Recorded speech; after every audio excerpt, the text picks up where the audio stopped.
Read 2022 level second shift second का हम यहाँ से पेपर में पेडागोजी के क्वेश्चन, चाइल्ड डेवलपमेंट और पेडागोजी के क्वेश्चन देख रहे हैं। पहला क्वेश्चन कहता है विकास का कौन सा आयाम नॉम चॉम्स्की के सिद्धांतों से प्रभावित हुआ है। भाषा विकास का सिद्धांत हुआ है। स्वभाव की व्यक्तिगत विभिन्नताएं आधारभूत रूप से जन्मजात होती है।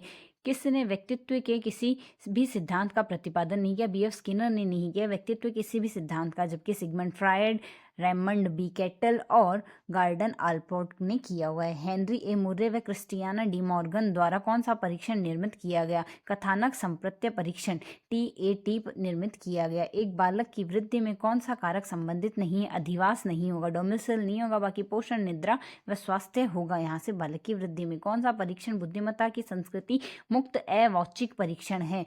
यह स्टैंडर्ड प्रोग्रेसिव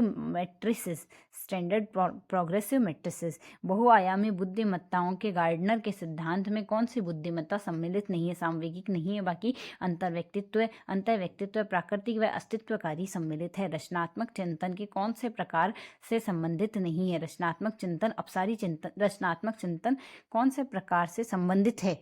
रचनात्मक चिंतन अपसारी चिंतन से संबंधित है। डाइवर्जेंट थिंकिंग से संबंधित है। मानसिक विमंदति पद को किस पद के साथ प्रतिस्थापित किया गया है? बौद्धिक अयोग्यता के साथ प्रतिस्थापित किया गया है। व्यक्तित्व के सैद्धांतिक अवधारणा के लिए निम्न में से कौन सा कथन सत्य नहीं है? सामान्य सत्य नहीं है, बाकी स्थिर, स्थायी व अनूठा सत्य है।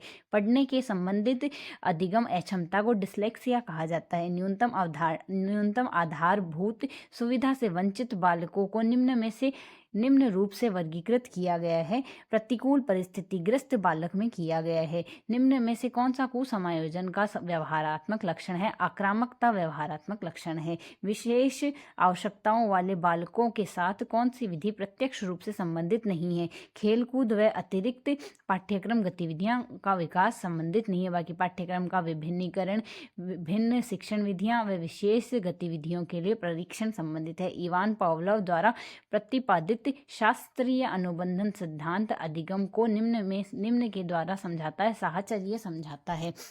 निम्न में से कौन सा बालकों के अधिगम की प्रक्रिया नहीं है? परिपक्वता नहीं है, बाकी प्रतिबिंब, तर्क व कल्पना है। अधिगम के पुरस्कार व दंड की अवधारणा किसके द्वारा प्रतिपादित की गई? B.F. स्किनर द्वारा प्रतिपादित की गई। अधिगम की अवधारणा के लिए कौन सा कथन सत्य नहीं है? अधिगम जन्मजात प्रक्रिया, यह सत्य नहीं है, बाकी सत्य होगा अधिगम व्यवहार में परिवर्तन है। अधिगम रूप से स्थायी अंतर परिलक्षित होता है और अधिगम अभ्यास द्वारा प्रभावित होता है। शिक्षा में अवधारणा मानचित्र किसके द्वारा सुझावित किया गया है? जोसेफ डी नोवाक द्वारा सुझावित किया गया है। शिक्षण का कौन सा प्रकार शिक्षण के उद्देश्यों पर आधारित नहीं है? वर्णनात्मक शिक्षण नहीं है, बाकी संज्ञानात्मक शिक्षण, भावात्मक शिक्षण और मनोगत्यात्मक शिक्षण है।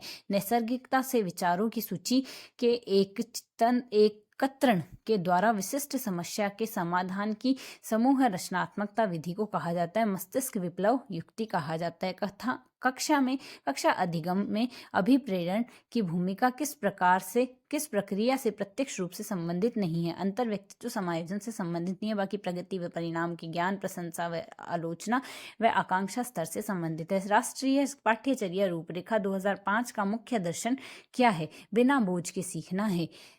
शिक्षा का अधिकार अधिनियम 2009 के लिए कौन सा कथन सत्य नहीं है? अध्यापक के लिए प्रति सप्ताह न्यूनतम 60 घंटों का कार्य, यह सत्य नहीं, बाकी 6 से 14 वर्ष के प्रत्येक बालक को निःशुल्क व अनिवार्य शिक्षा विद्यालय प्रबंधन समिति का प्रावधान है। प्राथमिक शिक्षा के लिए राष्ट्रीय आयोग का गठन है। शिक्षा का क्रियात्मक अनुसंधान के विकास में किसका योगदान नहीं है?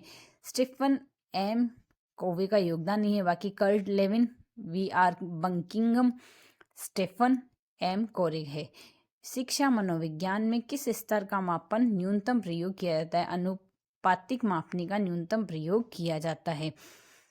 निम्न मनोवैज्ञानिकों में कौन सा बाल वैज्ञानिक के सिद्धांतों से संबंधित नहीं है? अब्राहम मोस्लो नहीं है, बाकी जीन पियाजे, अल्बर्ट बंडूरा व लेव वाइगोत्स्की है। अनुवांशिकता की भूमिका के अध्ययन के लिए कौन सी विधि वैध नहीं है? समन्वयक समूह वैध नहीं है, बाकी जुड़वा बच्चों का अध्ययन, दत्तक ग्रहण अध्ययन व अभिभावक बालक विश्लेषण है। एक व्यक्ति की दिखाई देने वाली दैहिक व मनोवैज्ञानिक विशेषताओं को फिनोटाइप के रूप में परिभाषित किया जाता है। किस परिप्रेक्ष्य के अनुसार बाल विकास शरीर के अंदर एक विशिष्ट व पूर्ण व्यवस्थित प्रणाली को दर्शाता है? जैविक पूर्ण प्रणाली को दर्शाता है।